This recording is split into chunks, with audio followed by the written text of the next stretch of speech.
Lawatan PM ke UAE raih komitmen pelaburan lebih 40 bilion ringgit. Hubungan istimewa Malaysia-Arab Saudi diperkukuh.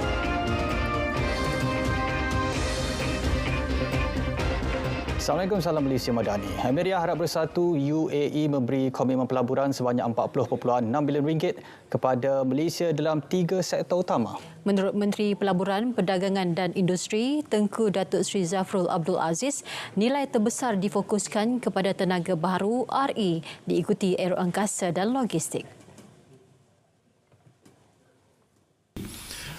Dari segi sudut pelaburan, pada hari ini Amat Berhormat Perdana Menteri telah menyaksikan signing of commitment daripada Mazda, komitmen up to 8 billion US dollar untuk 10 gigawatt untuk renewable energy. Ini kalau kita translate to US dollar is up to 8 billion US dollars. Dan MIDA juga telah berjaya untuk mendapat komitmen pelaburan sebanyak 600 million US dollar, 450 million US dollar dari sektor logistik dan 150 million US dollar di sektor aerospace. Jadi 8 billion US dollar itu dari sektor renewable energy. Jumlahnya 8.6 billion US dollar ataupun dari segi ringgitnya ialah 40.6 billion ringgit. Rundingan yang dijalankan dengan wakil UAE turut melibatkan pelaburan dalam pelbagai sektor lain dan akan dimaklumkan dari semasa ke semasa. Lembaga Pembangunan Pelaburan Malaysia MIDA jadi pemudah cara pelaburan Abu Dhabi Future Energy Company PJSC Masdar di Malaysia dalam industri tenaga boleh diperbarui RE yang melibatkan perjanjian berjumlah 8 bilion dolar Amerika bagi membangun 10 gigawatt fasiliti RE secara bersama di Malaysia menjelang tahun 2025. Ketetapan dimeterai melalui memorandum persefahaman MOU antara kedua-dua pihak di Masdar City Abu Dhabi. MIDA diwakili Ketua Pegawai Eksekutif Datuk Arham Abdul Rahman, manakala Masdar diwakili Ketua Pegawai Eksekutifnya Muhammad Jamil Al-Ramahi. Majlis menandatangani MOU ini disaksikan Perdana Menteri Datuk Seri Anwar Ibrahim. Masdar yang berpusat di Abu Dhabi aktif di 40 buah negara, menjana kapasiti tenaga lebih daripada 20 gigawatt dan mampu mengimbangi 30 juta tan pelepasan karbon dioksida setiap tahun. Lawatan Perdana Menteri ke Emiria Arab Bersatu UAE mampu merancangkan ekonomi kedua-dua negara. Fellow Kanan Akademi Nusantara NASR, Profesor Dr. Azmi Hassan berkata, dengan perjanjian yang dimeterai untuk membangunkan tenaga boleh diperbaharui yang mampu menjana kuasa hingga 10 gigawatt akan memantapkan lagi kerjasama Malaysia dan UAE. Jadi ini menunjukkan bahawa arah tuju kerjasama antara Malaysia dan UAE memang betul untuk dikatakan tenaga, untuk mendapatkan tenaga seperti minyak fosil ataupun terutama sekali dari segi tenaga yang boleh diperbarui. Jadi ini yang dikatakan misi utama Datuk Seri Anwar dalam menjalin kerjasama ekonomi pelaburan di antara Malaysia dan juga Emiria Arab Bersatu. Kerjasama ini melibatkan Lembaga Pembangunan Pelaburan Malaysia, MIDA dan Syarikat Tenaga Masa Depan Abu Dhabi, Masdar.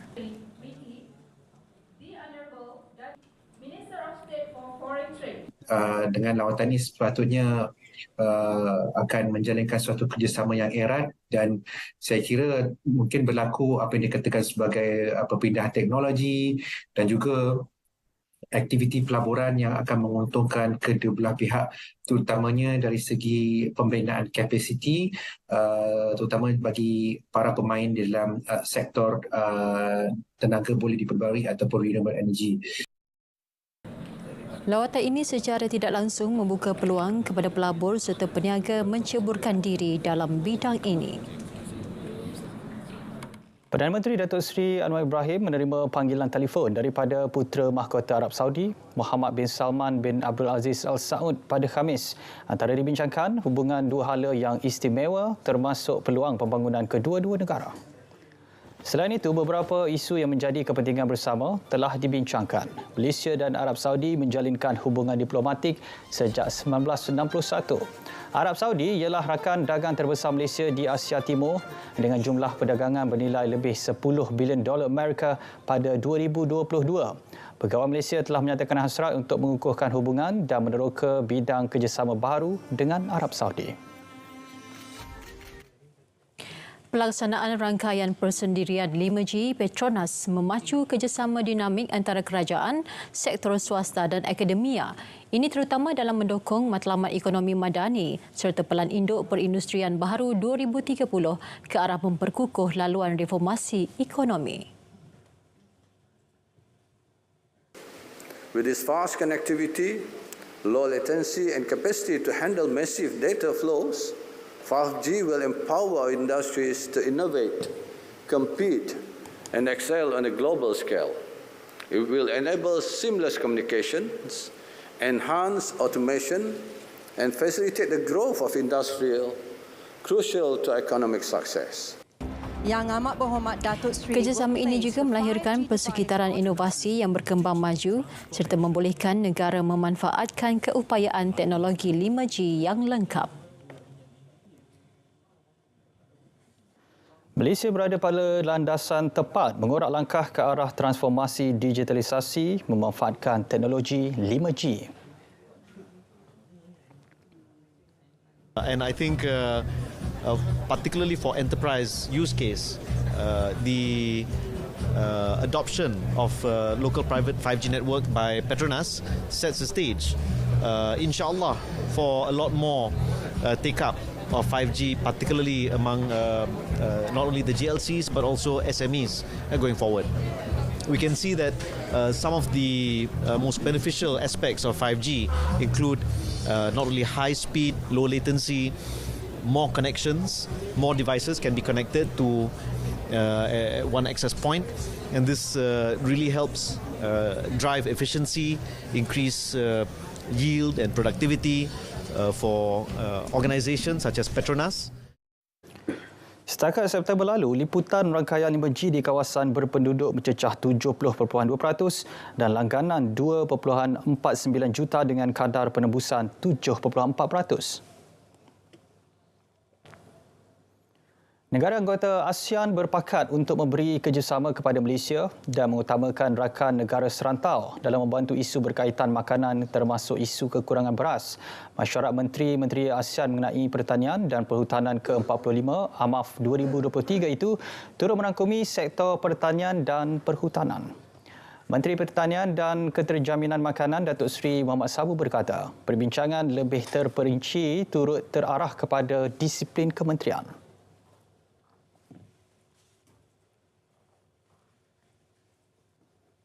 Negara ASEAN akan mengutamakan sesama ASEAN terlebih dahulu.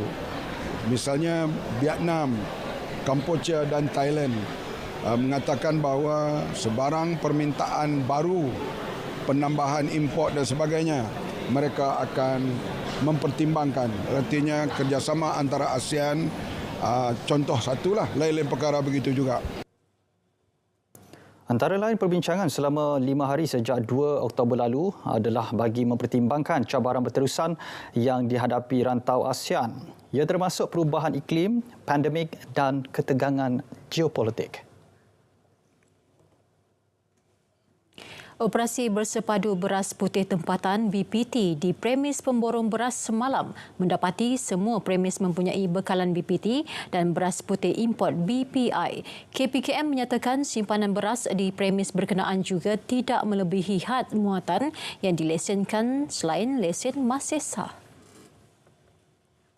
Seramai 42 anggota penguatkuasa dan PDRM terlibat dalam operasi itu yang diketuai oleh Timbalan Menteri Pertanian dan Keterjaminan Makanan KPKM Chan Fung Hin. Operasi meliputi pengambilan sampel beras dan pengiraan stok fizikal beras dalam simpanan gudang. KPKM terus komited melaksanakan operasi ini tanpa kompromi kepada mana-mana pihak. Padi Beras Nasional Berhad Bernas beri jaminan beras import yang dibekalkan syarikat itu tulen dan selamat untuk penggunaan orang ramai, sekaligus menyangkal dakwaan penularan mesej berantai bahawa terdapat campuran beras plastik di dalam produk mereka.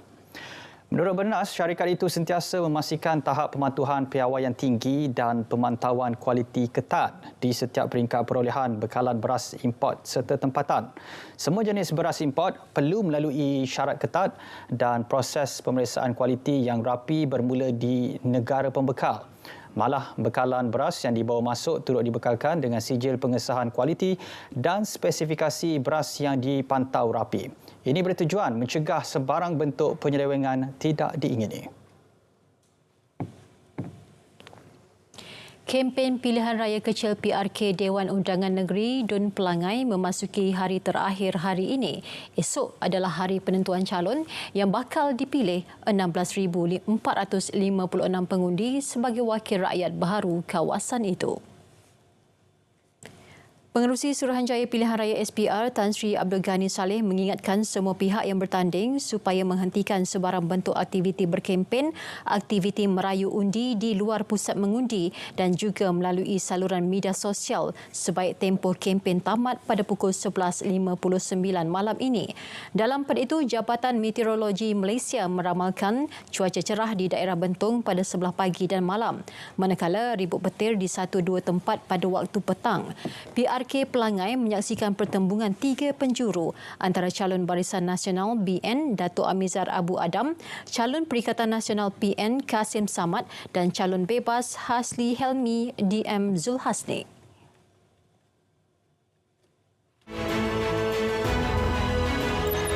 Perumahan inklusif madani akan dibangunkan untuk golongan sasar di bandar utama seperti Wilayah Persekutuan, Kuala Lumpur, Selangor dan Pulau Pinang.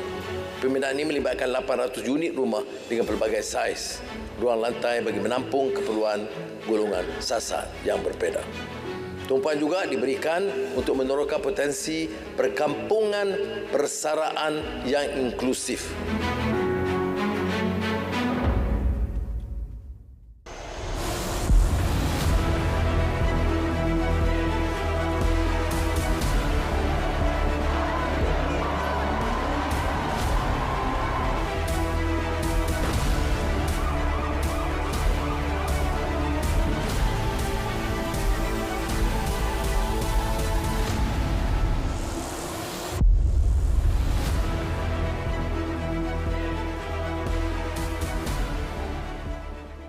Kembali.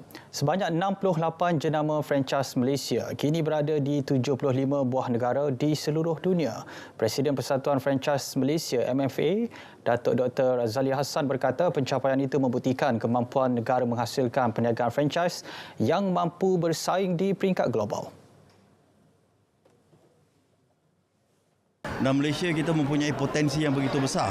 InsyaAllah kalau diberikan peluang untuk mereka-mereka ni maju ke depan lagi, bermaknanya dengan ada penglibatan pihak kerajaan, agensi dan MFA sendiri, mereka ni boleh bawa ke tahap yang lebih tinggi. Dan kita tidak mahu peranan MFA ataupun franchise negara di tahap lokal, kita nak bawakan mereka ke global. Beliau ditemui media pada Majlis Anugerah Franchise Malaysia AFM 2023 di Ibu Negara. Jelasnya, Majlis Malam Anugerah Franchise ke-25 merupakan pengiktirafan tertinggi kepada penggiat industri tempatan yang berjaya mengekalkan prestasi cemerlang agar setanding dengan jenama antarabangsa. Definitely an encouragement for the entire team in order to do better and to go forward and become more and become better than what we are today. So I think the future is very bright for coffee because Malaysia is a huge coffee drinker after the pandemic, which is great because that's all we want to do. Pada majlis sama, Old Town White Coffee berjaya memenangi anugerah franchise terbaik keseluruhan bagi tahun 2022 menewaskan 24 calon akhir yang bertanding. MFA merupakan satu-satunya persatuan franchise yang diiktiraf oleh Badan Franchise Dunia, World Franchise Council dan ASEAN Asia Pacific Franchise Confederation. Rizab antarabangsa Bank Negara Malaysia BNM berjumlah 110.1 bilion dolar Amerika setakat 29 September 2023. Paras tersebut memadai untuk membiayai 5.1 bulan import barangan dan perkhidmatan dan 1 kali jumlah hutang luar negeri jangka pendek. Kenyataan Bank Pusat memaklumkan Paras Rizab turut mengambil kira perubahan suku tahunan bagi penilaian semula pertukaran asing. Komponen utama Rizab antarabangsa ialah Rizab mata wang asing berjumlah $98 bilion. Selain itu, kedudukan Rizab tabung kewangan antarabangsa $1.4 bilion, hak pengeluaran khas $5.7 bilion, emas $2.3 bilion dan aset Rizab lain $2.7 bilion. Pertimbangan pemberian subsidi untuk penghasilan padi mengikut hasil pengeluaran berbanding mengikut saiz tanah. Timbalan Dekan Fakulti Pertanian UPM, Profesor Madya Dr. Juwaidah Sharifuddin berkata, isu itu antara langkah proaktif yang disyorkan bagi memperkukuh sekuriti makanan negara di bawah Belanjawan 2024. Selain itu, model insurans atau takaful perlu diperkenal sebagai jaminan terhadap aktiviti pertanian dan pendapatan sekiranya berlaku musibah akibat bencana alam. Pelaksanaan subsidi bersasar juga harus disegerakan bagi membendung ketirisan dan manipulasi bekalan makanan.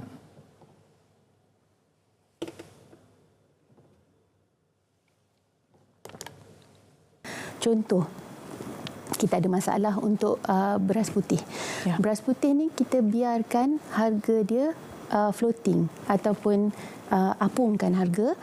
Tapi untuk golongan yang memerlukan, golongan tersebut kita bagi seperti macam food stamp yang dia gunakan IC untuk beli. Maknanya subsidi kita dia tak akan mengalir kepada golongan yang tak memerlukan.